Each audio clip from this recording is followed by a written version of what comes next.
E aí pessoal, tudo certo? No vídeo de hoje a gente vai falar sobre sistemas de montagem automatizados.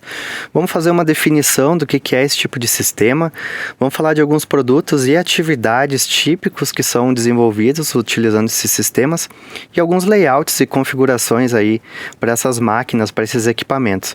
Além disso, na próxima aula a gente vai falar de mecanismos de alimentação e com algumas considerações de projeto, de design e programação também desse tipo de sistema. Então a gente começa fazendo uma definição do que seria a montagem automatizada, que é o uso de dispositivos mecanizados e automatizados, então, para realizar as diversas operações de montagem em uma linha ou uma célula. Ou seja, é o uso de maquinário, equipamentos e automação para que a gente consiga, por exemplo, nessa figura desse isqueiro, fazer essa montagem, união desses componentes, todos de uma maneira automática. Então é um tipo de automação bastante rígida, como a gente vai ver em alguns exemplos depois, porque todo o sistema de montagem, todas as peças, todos os mecanismos de manuseio, eles precisam ser projetados especificamente para o produto que vai ser produzido nesse sistema.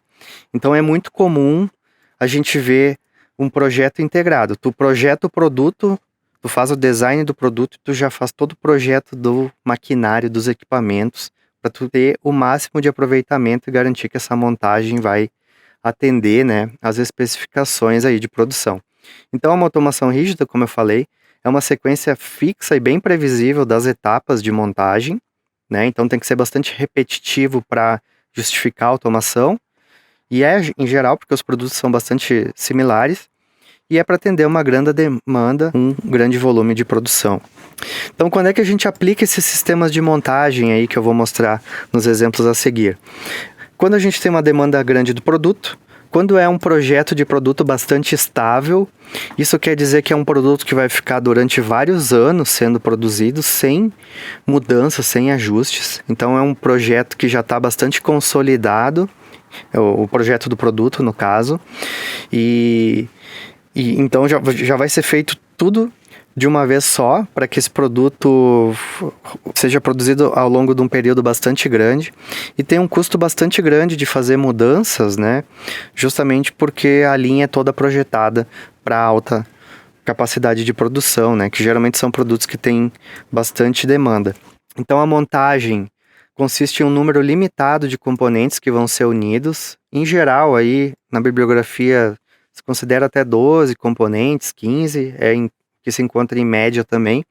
Então, não é para montagens assim de 200, 300, 500 componentes diferentes, porque geralmente em equipamentos que tem tantos componentes diferentes, tem bastante variedade nos componentes e aí tu precisa se adaptar.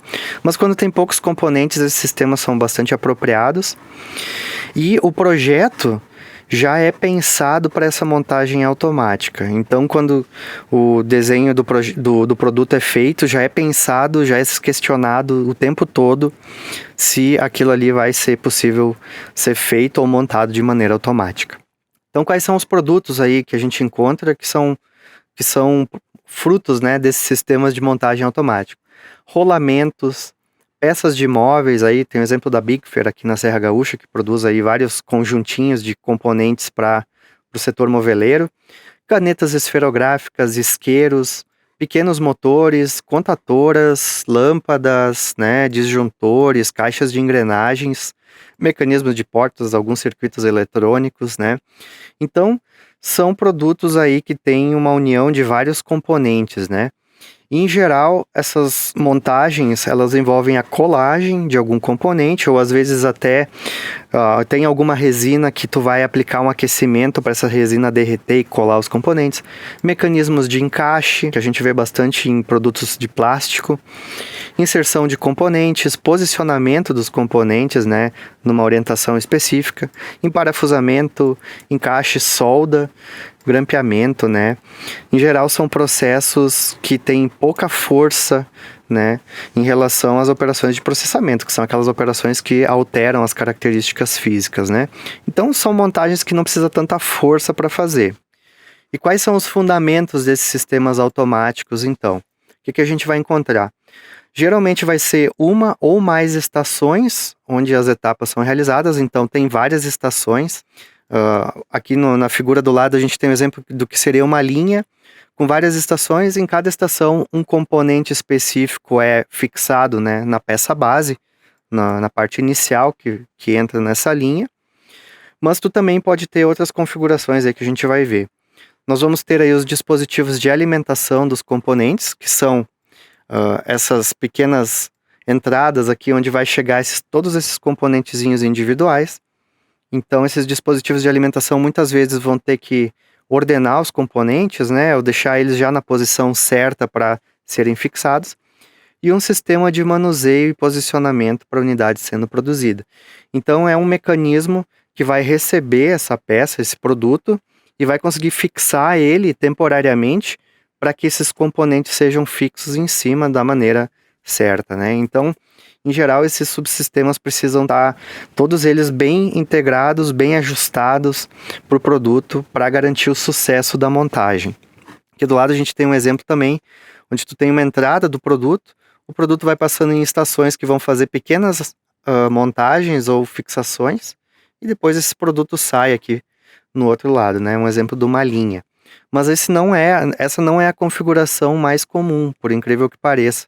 A configuração rotativa aparece bastante também em alguns processos. Para dar um exemplo para vocês, eu vou deixar um link aqui da fábrica de isqueiros da BIC. É um documentário curto aí de 5 minutos, se eu não me engano, 5 a 10 minutos, onde eles apresentam um pouco do isqueiro BIC, das características de segurança e também mostram alguns detalhes do processo. E o que é bem interessante aqui é que esse produto é um ótimo exemplo desses sistemas automáticos de montagem, né? Como a gente mostrou na figura anterior, o isqueiro tem vários componentes pequenos que precisam ser fabricados e depois unidos. Então, na fábrica de isqueiros, eles mostram, né, e eles fazem todo o projeto do maquinário, dos moldes, das injetoras, dos mecanismos que vão fazer a montagem, e toda a parte da entrada aqui do produto, né, dos pallets de plástico aí que são utilizados para fazer a moldagem, desde a parte também de prensagem e confecção das partes metálicas. E fica bem claro aqui pelos desenhos e pelas imagens que eles mostram, que todo o projeto é integrado. Então, tudo precisa ser pensado junto, né, e depois são fabricadas as máquinas, então, específicas para aquele projeto. E aí o que a gente vê também é a questão da extrema qualidade, né?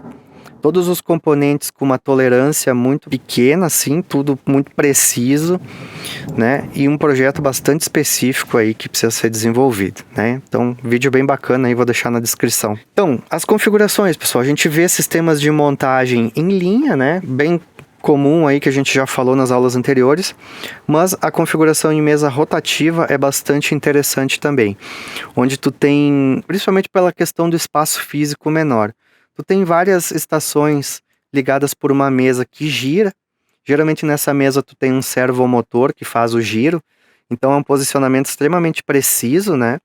E essas estações então vão inserindo os componentes no produto, né? Então essa mesa rotativa eu vou mostrar um exemplo na sequência. Além disso, a gente tem mesas aí que são em configuração circular, né, para até permitir às vezes recirculação desses materiais, né? E a gente tem também algumas estações de montagem única, que é o que a gente vê nos exemplos de PCBs. Eu vou mostrar depois que tu tem uma máquina, um robô pick and place que vai pegando todos os componentezinhos e colocando na placa, né, que vai ser soldada.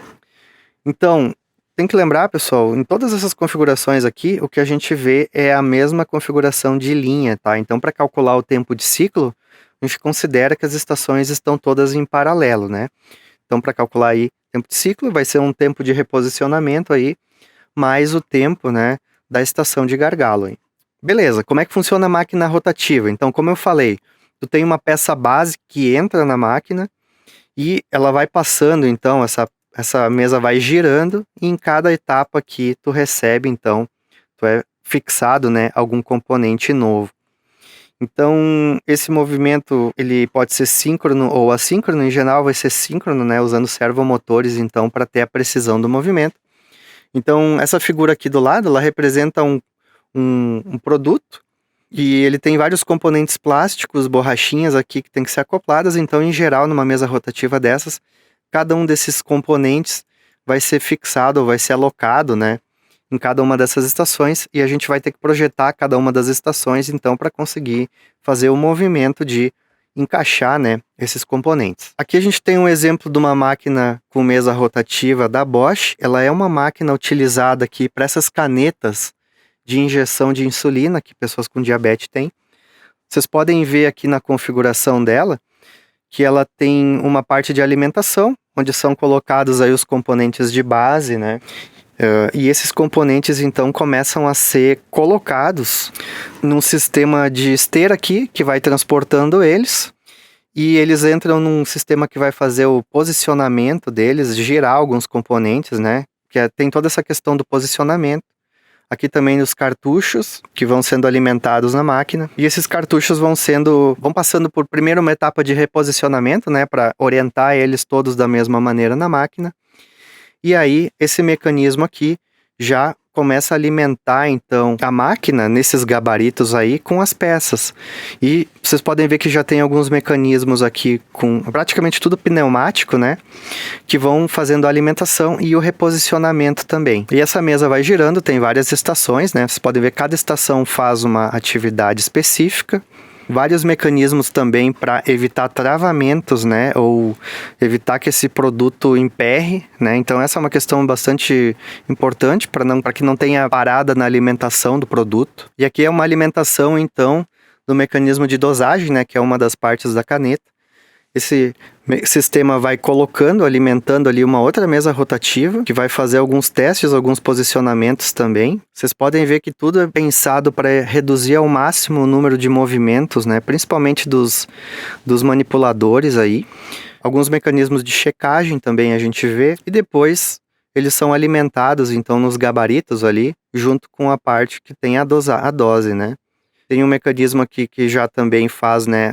Esse mecanismo gira também, faz um teste para ver se o dosador está funcionando. Depois de pronto, né? Tem uma estação que tira esses produtos da linha e larga eles, né, no alimentador da etapa seguinte do processo. Que também tem alguns mecanismos para rejeitar os produtos, né? E o operador aqui consegue acompanhar na IHM o funcionamento dessa máquina. Além disso, a gente tem o sistema de montagem em carrossel e um dos mais interessantes aqui é a célula de montagem única, então, que é uma célula que vai pegar todos os componentes e unir eles numa única estação. Então, a gente encontra isso principalmente nas pick and places que são utilizadas para montagem de placas de circuito impresso. O que faz essa pick and place? Basicamente, ela consegue pegar os componentes num repositório de componentes, digamos assim, e vai colocando já nas posições e nos lugares certos da placa. Então, a pick and place é bastante rápida para fazer isso em relação ao ser humano. Ela vai ter uma ferramenta, em geral, de vácuo aqui, ou com algum mecanismo que vai conseguir pegar esse componente ali e garantir que ele é pego na posição certa. E aqui tem um exemplo, então, de uma pick and place dessas. Vocês podem ver aqui do lado, nessa figura, os carrosséis, né, de componentes aqui, os rolos de componentes. Então, todos os componentes SMD, ou a maioria dos componentes, vêm nesses rolos. E esses rolos, então, eles conseguem ser disponibilizados numa posição específica ali para pick and place pegar, então, um componente do rolo e ir colocando nas placas. Então, aqui a gente vê os rolos, todos eles com códigos de barra para garantir a rastreabilidade também, né, garantir que está o componente certo. E a pick and place, então, vai pegando desses rolos e alimentando a PCB. Além disso, a pick and place tem a opção de fazer tirar uma foto dos componentes para fazer uma inspeção. E olha só, consegue entregar até 20.000 componentes por hora. Vocês podem ver que ela tem vários manipuladores para conseguir pegar vários componentes de uma vez e reduzir os tempos de movimentação, né? Que a maioria do tempo que a pick and place gasta é para fazer a movimentação, né? E o uso de uma pick and place dessas acaba barateando muito o custo de fabricação, né? E o tempo também que leva para fabricar. Então, muitas vezes a gente consegue hoje fazer o projeto aqui no Brasil de uma placa, de um protótipo, e no mesmo dia mandar para um fabricante fora do país, na China, né? Tem vários fabricantes especializados que conseguem receber esse projeto, fabricar a placa e muitas vezes te entregar já a placa montada, né? E então tu recebe essa placa já manufaturada em poucos dias. Beleza, algumas comparações aqui. Os sistemas de montagem, então, multiestação, são esses sistemas que vão ter várias estações integradas numa mesa rotativa ou numa linha. E eles vão ser geralmente utilizados para taxas e alta produção, tá? Então, é muito em sistemas já projetados para atingir o máximo de produção possível, a um custo reduzido, com várias opções de operação também e um número maior de componentes no produto. E essas células de estação mais simples são adequados para montagem robótica, como a gente viu aí na Pick and Place. Então é muito mais quando tem ali vários componentes que precisam ser posicionados em posições muito precisas também. Então esses dois sistemas vão estar disponíveis aqui quando a gente tiver que fazer um projeto de uma montagem automatizada. Tem que avaliar daí para cada caso o que é mais relevante. Beleza? Então a gente teve uma visão geral aí de sistemas de montagem. Na próxima aula a gente vai falar então de alguns mecanismos aí que são utilizados e algumas considerações sobre o layout e sobre a programação desses sistemas também usando CLPs.